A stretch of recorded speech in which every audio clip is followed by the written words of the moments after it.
Hi, welcome back. This is episode 2, part 2. If you have not heard episode 2, part 1, please turn this off and go back to that episode. It's very important. I'm telling my story and we're in the middle of the story. So you don't want to ruin the ending by coming in from the middle, okay? Go back to the beginning and listen to that, and then we'll continue on. Welcome to Empowered Now. I'm your host, Colette Kati. Join me as we talk all things to uplift, encourage, teach, inspire, and empower you to see your best self, to live your best life, and to thrive wherever you are. Okay, we are back to the part of the story where I'm now living in Idaho with my family, my beautiful family, my husband and my kids. Love them so much. And I just want to make sure that we all get that part of the story too. Like everything, my family, like I love them so much. Oh my gosh. Okay. I haven't had any caffeine or sugar. Okay, guys. All right. Calm down. Getting excited because we're getting to the good stuff. Okay. So we're back in Idaho and I just want to paint you the picture. I'm in an outside-in approach, right? And I just want to normalize that too. I know so many experience this same thing. And I know that there will be, okay, so,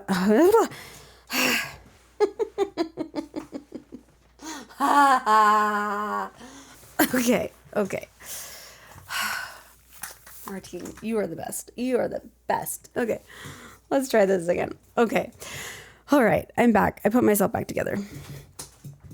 I'm in this outside-in approach.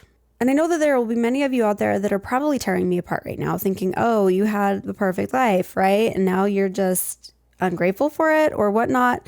I've been on the internet long enough to know that there will be some of you that are picking me apart right now. I'm okay with that. I accept that. But if you're listening and you have an open mind and an open heart, you will see the part of the story where we are the same.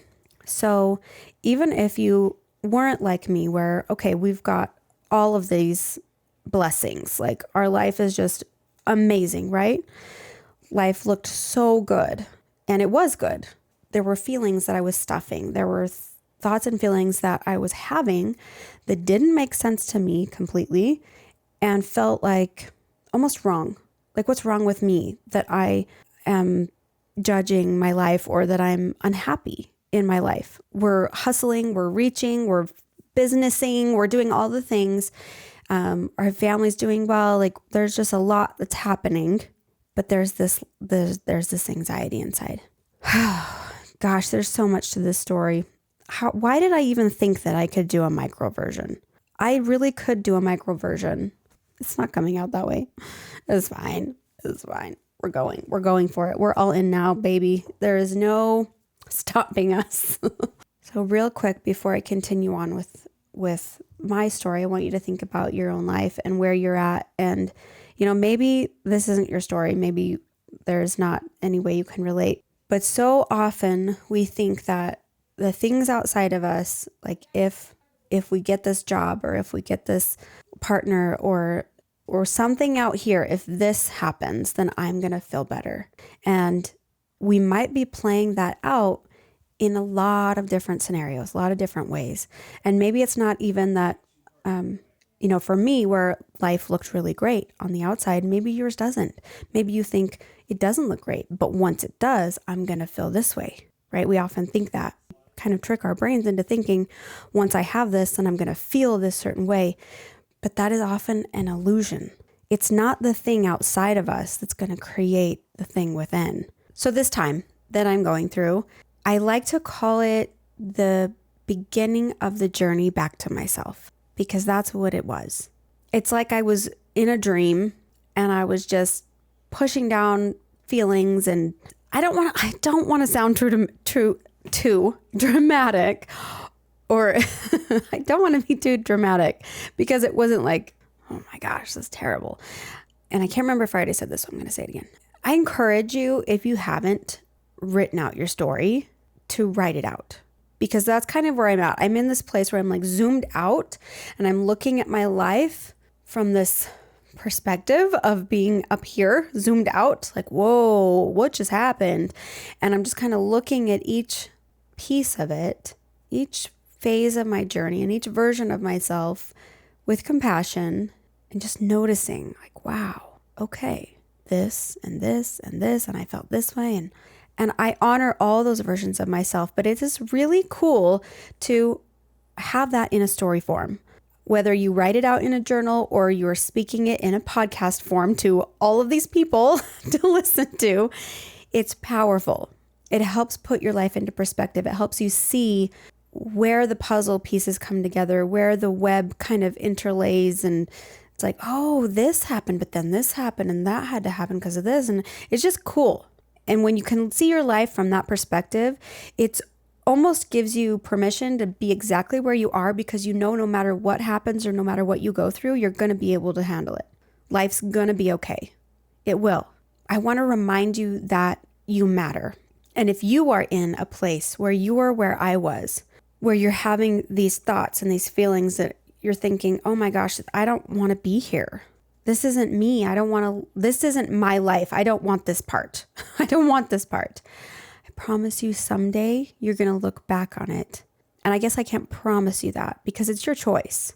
It's your choice how you define your life and how you react to the circumstances in your life and what you create. So it is your choice. But it helps if you can zoom out and see your story, all of its parts, all of its glory, all of its shame, with compassion and this eternal perspective. It's going to be better. You can handle anything. And there are times where I thought, I cannot handle this. I don't think I can handle this. But I am here today. So I did. And that is the same for you. So this beginning of the journey back to myself, I finally reached out for help. I really want to point this out. So that we're mid-story. We're at the bottom. Okay, I'm at this very low level of feeling what is happening with my life. Why am I having all these feelings inside? Where it starts to get better for me is when I finally reach out. So I have that realization. I don't want to be here. I'm finally aware of like, whoa, I'm not in a place I want to be, and I'm actually not okay, and I need help. So I reached out and I found help. I found a therapist who is the most incredible therapist. I love her. I will tell you more about her in the future, but she helped me so much. And that's not the case for everyone. I know that some of you out there are like, well, I reached out for help and I didn't find the right therapist. I didn't find the right coach or the right friend or person to help me. I know that happens. I got really lucky. I feel like I was guided to this specific person. But if your journey looks a little different to finding help, what I want you to know is do not give up. You matter. Do not give up.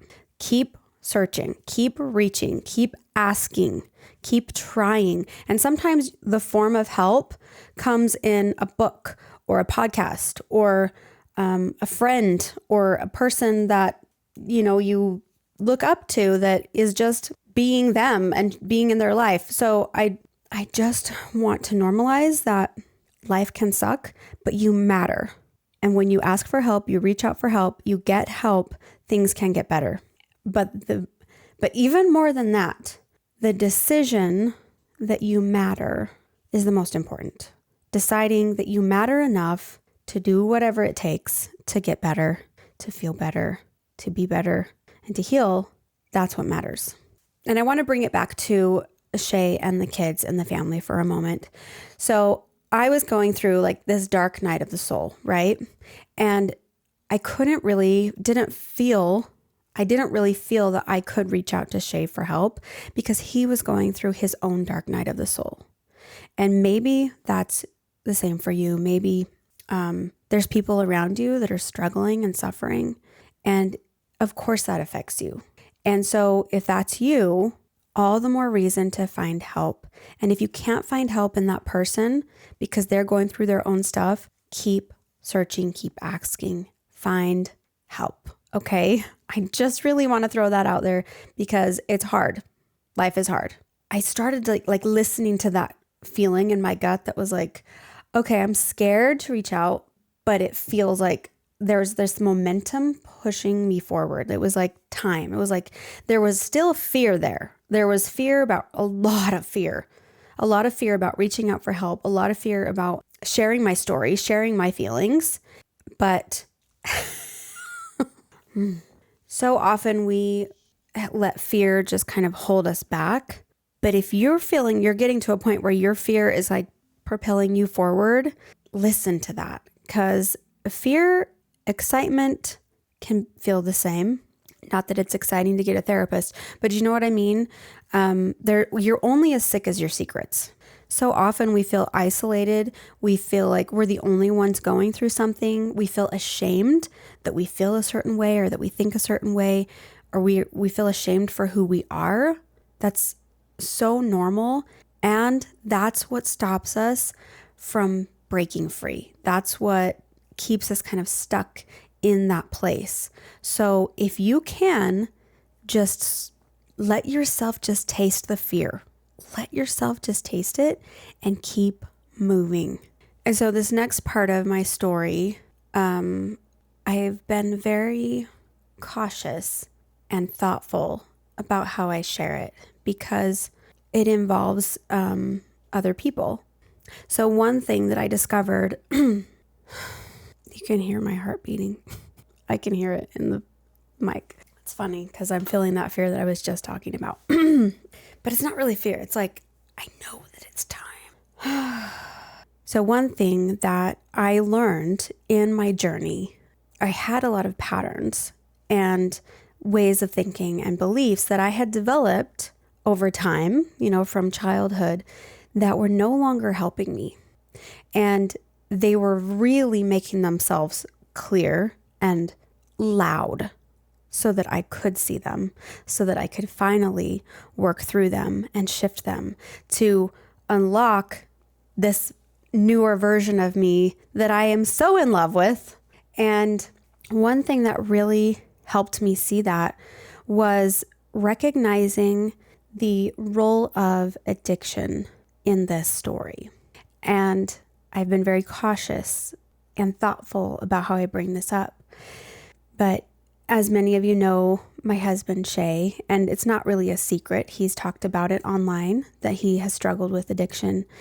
And I just want to normalize that for everyone. I know I've said that a few times in this podcast because I'm talking about kind of heavy things, and I'm speaking very clearly and real about things that often do not get talked about because it's sometimes easier to stay in our patterns and be living out of our patterns, though they might bring chaos, they might bring dis-ease and unhappiness to us. They feel safe and they feel normal because that's what we're used to. But I want to talk about those things and normalize that we all experience those things. And it doesn't have to be like that. So back to our story as the Shaytards and as a couple and in my life, we were getting ready to slow down, and I've already gotten a therapist and I've been doing things, and my husband made some choices in his addiction that were not good, and they were made public. And though we were working through many of our issues together off camera, some of his choices that he made online were made public. And it was one of those things we were already getting ready to slow down on YouTube so that we could focus on ourselves and our marriage to get healthier mentally and emotionally. And then this happens, and I have chosen not to speak about it. I've chosen not to talk much about it at all. And there's a reason for that. Just even navigating this podcast of like how I want to talk about it, I feel really empowered now. And that's what I've always wanted. As I've spoken in the last podcast and in the beginning, I always want to share goodness. I want to uplift people with my content. I want to be a force for good. And it didn't feel aligned for me to share what I was going through publicly, because I know that there's a place for, obviously, there's a place for healing and grief and anger and all those emotions. But for me to express any of that online, it didn't feel aligned. So I felt like I had to go in and heal and be with myself and do it that way before I was ready to talk about it. And I promised myself that I wasn't going to do it for anybody else but me. And I'm going to honor myself and what feels right. And it always felt right to take it this way for me. And I knew that there would come a day when I would be ready to talk about it in an empowering way. And that's today. And I'm really grateful that I listened to myself and I honored that voice inside of me, because my experience was mine, his was his. And we struggled a lot in our relationship and in our marriage. And I'm grateful that today we are happy and we have worked through so much. And I feel that we are at a level that, getting emotional again. I feel that Shay and I are at a level that we could not have been at had we not gone through what we went through. I'm not saying that everybody has to go through that exact same thing to grow in their relationship, but when you have a dark night of the soul with someone, or really individually, when you have that, you can grow or you can choose to stay down. And I choose to grow. And that has blessed our relationship. It has blessed our children. And I don't feel that we could have gotten here had, I don't know if that's the way I want to say it, but I have a belief in higher power. I think there's more at work here than just us. Just what we can see, I guess is what I want to say. I think that there's more at work in the universe than what we can see. And I think that sometimes the universe presents things, and you can call it God, you can call it really whatever you want to call it. But we are presented with things that are designed to help us grow and help us actually unlock our greatest potential. And this was one of those things for me. It's not something I would have wished on anybody to go through some of the pain and some of the stuff that I feel like I've gone through, but I couldn't be here today without the growth that I went through during those times. So I hope that gives you some hope if you are in a dark night of your soul. I really hope that gives you some hope. As I mentioned, I really wanted to share my feelings around this and my story when I knew that it would be of service to somebody out there. So what I'm hoping that you're experiencing today, or what I hope you'll take away from this, is a message that wherever you are, whatever you're struggling with, it can be better, and it's meant to be better, and it will be better, but it comes by you choosing you first. And as you become more aware of your ways of being or ways of thinking or your life situation, and you're not happy with it, you have power. I think so often we can get stuck in a place where, no, I can't do this because of this, and I can't be here because of that. But you do have power, and it begins with the choice to choose yourself. And that might sound selfish to some, but that is going to be a whole other episode. That when you choose to make yourself the love of your life and choose to grow and to heal, that's when life begins. I also want to acknowledge that in the beginning, in part one of this story, it was an outside-in approach. I was trying to make myself feel better by all the things outside of me, being the best mom I could, being the best wife, doing the best on social media and at work and all the other things. And it wasn't working. And when I decided to choose myself and to make myself matter and to get help, that's when life started from the inside out. Going back to reestablish that connection with myself, that trust in myself, and making all else come after that, that's when things got better. And that's when the people around me got better as well. So I just want to bring that home, that as you live life from an inside out approach, you can handle anything. It doesn't matter what life has to throw at you. And that is where I want to end it today. And I hope that you'll stay around, because that's where we're going on Empowered Now. We're unlocking that power within from the inside out. And we're going to keep doing it together. So thanks for being here. I'm so grateful. I hope you'll keep coming back. I'll see you next week. Bye. Thanks for watching Empowered Now. If anything you heard today resonated with you and you want more, please like and subscribe so that you won't miss an upload. You can also follow me on social media at Colette Kati. And if you're interested in working with me more closely through coaching or other opportunities, go to my website, ColetteKati.com. It is my hope that you will continue to come back and experience for yourself the benefits of choosing an empowered life. Your feedback and your experience are very important to me, so please take a moment to connect with me in the comments below. Let me know your thoughts on today's episode, ideas for future topics, and ideas for guests that you would like to see. And as always, thanks for your time, support, and your courage to live empowered now.